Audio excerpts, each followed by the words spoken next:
ஓடி விளையாடு ஓய்ந்திருக்கலாகாது. அதுக்கு தான் சூப்பர் சரவணா ஸ்டோர்ஸ்ல சம்மருக்கு ஆடைகள் வாங்கும் போது அவுட்டோர் கேம்ஸ் ஃப்ரீ.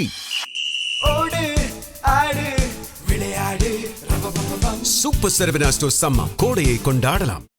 சென்னையில தேர்தல் சூழல் சூடுபிடித்து வரக்கூடிய நிலையில தமிழக இந்து அறநிலையத்துறை அமைச்சர் பி.கே. சேகர் பாபு மகன்களுக்கு தொடர்புடையதாக கூறப்படும் நிறுவனங்கள்ல வருமான வரித்துறை அதிகாரிகள் திடீர்னு சோதனை நடத்திய சம்பவம் அப்பகுதியில பெரும் பரபரப்பையும் ஏற்படுத்தி இருக்குன்னே சொல்லலாம்.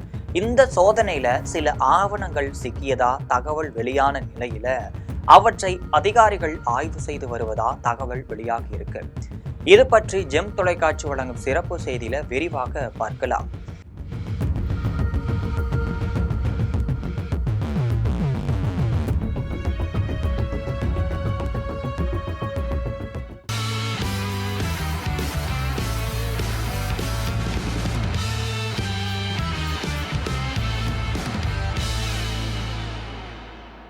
இரண்டாயிரத்தி 26 சட்டமன்ற தேர்தலை முன்னிட்டு தான் துறைமுகம் தொகுதியில திமுக சார்பில் மீண்டும் போட்டியிடும் தமிழக இந்து அறநிலையத்துறை அமைச்சர் பி.கே. சேகர் பாபுவை ஆதரித்து வெற்றி பெறும் வகையில வாக்காளர்களுக்கு பணம் வழங்க திட்டமிடப்பட்டுள்ளதா புகார்கள் எழுந்ததா கூறப்படுது.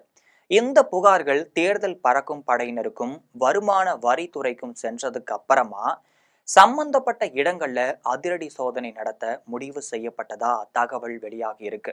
அதுக்கப்புறமா தான் சென்னை மயிலாப்பூர் பகுதிகளில் செயல்பட்டு வந்ததா கூறப்படும் சாலை கட்டுமான டென்டர் நிறுவனத்துல முதல்ல சோதனையானது நடத்தப்பட்டிருக்கு.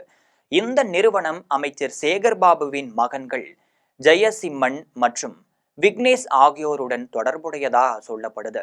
அங்கு வருமான வரித்துறை அதிகாரிகளுடன் தேர்தல் பறக்கும் படையினரும் இணைஞ்சுதான் இந்த சோதனையை மேற்கொண்டிருக்காங்க.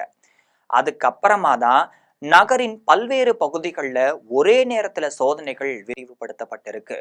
அது எந்தெந்த பகுதி என்றால் வடபழனி, கீழ்ப்பாக்கம், அடையாறு, 7 கிணறு போன்ற பகுதிகளில் இருக்கக்கூடிய வீடுகள் மட்டும் இல்லாம அலுவலகங்கள்ல அதிகாரிகள் சோதனை நடத்தி இருக்காங்க. மொத்தம் 5 இடங்கள்ல நடைபெற்ற இந்த சோதனையின் போது பாதுகாப்பு காரணங்களுக்காக மத்திய பாதுகாப்பு படையினரும் களமிறக்கப்பட்டிருக்காங்க. சோதனை நடைபெற்ற இடங்கள்ல இருந்து சில முக்கிய ஆவணங்கள் கைப்பற்றப்பட்டதா தகவல் வெளியாகி இருக்கு. ஆனால் அந்த ஆவணங்கள் என்ன தொடர்புடையவை, அதில் என்ன தகவல் இருக்கு அப்படிங்கிறது குறித்து அதிகாரப்பூர்வமாக எந்த விளக்கமும் இதுவரைக்கும் வெளியாகாமையே இருக்கு. சோதனை முடிந்ததுக்கு அப்புறமா தான் முழுமையான விவரங்கள் தெரிய வரும் அப்படின்னு அதிகாரிகள் தரப்புல இருந்து கூறப்பட்டதா தகவல் வெளியாகி இருக்கு. தேர்தல் நேரத்துல திமுக தலைமைக்கு நெருக்கமான அமைச்சர் ஒருவருக்கு சொந்தமான இடத்துல ஐடி சோதனை நடைபெற்றதால அரசியல் வட்டாரங்கள்ல கூடுதல் பரபரப்பு பெற்றிருக்கு. குறிப்பா சொல்ல போனா வாக்காளர்களுக்கு பணம் பதுக்கி வைப்பதா எழுந்த புகாரின் அடிப்படையில தான் சோதனை நடந்ததா கூறப்படுவதால மேலும் சில திமுக சீனியர் அமைச்சர்கள் வேட்பாளர்களை குறிவச்சு அடுத்தடுத்து சோதனை நடத்தப்படலாம் அப்படின்னு தகவல் வெளியாகி இருக்கு. அதே நேரத்துல தேர்தலின் போது இது போன்ற சோதனைகள் எதிர்பார்க்கப்பட்டதுதான் அப்படின்னு சொல்றாங்க திமுகவினர். ஆரம்பத்திலிருந்து திமுக முக்கிய புள்ளிகளை குறிவைச்சு அமலாக்கத்துறை உள்ளிட்ட மத்திய விசாரணை அமைப்புகள் சோதனை நடத்திட்டு இருக்காங்க. தேர்தல் நேரத்துல அவர்களின் செயல்பாடுகளை முடக்கும் வகையில நிச்சயம் அமலாக்கத்துறை, வருமான வரித்துறை ரெய்டு நடவடிக்கைகளை நாங்க எதிர்பார்த்து தான் இருந்தோம். இது அரசியல் பழிவாங்கும் நடவடிக்கை அப்படின்னு அடித்து சொல்றாங்க திமுகவினர்.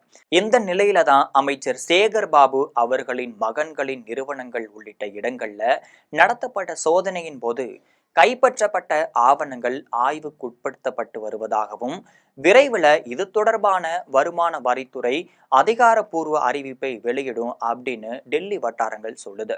இது போன்ற நிறைய அரசியல் செய்திகளை அன்றாடம் தெரிந்து கொள்ள ஜெம் தொலைக்காட்சியுடன் எப்பொழுதும் இணைப்பில் இருங்கள்.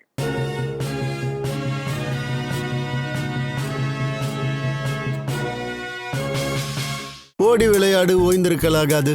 அதுக்கு தான் சூப்பர் சரவணா ஸ்டோர்ஸ்ல சம்மருக்கு ஆடைகள் வாங்கும் போது outdoor games free. Super Saravana stores summer கோடையை கொண்டாடலாம்.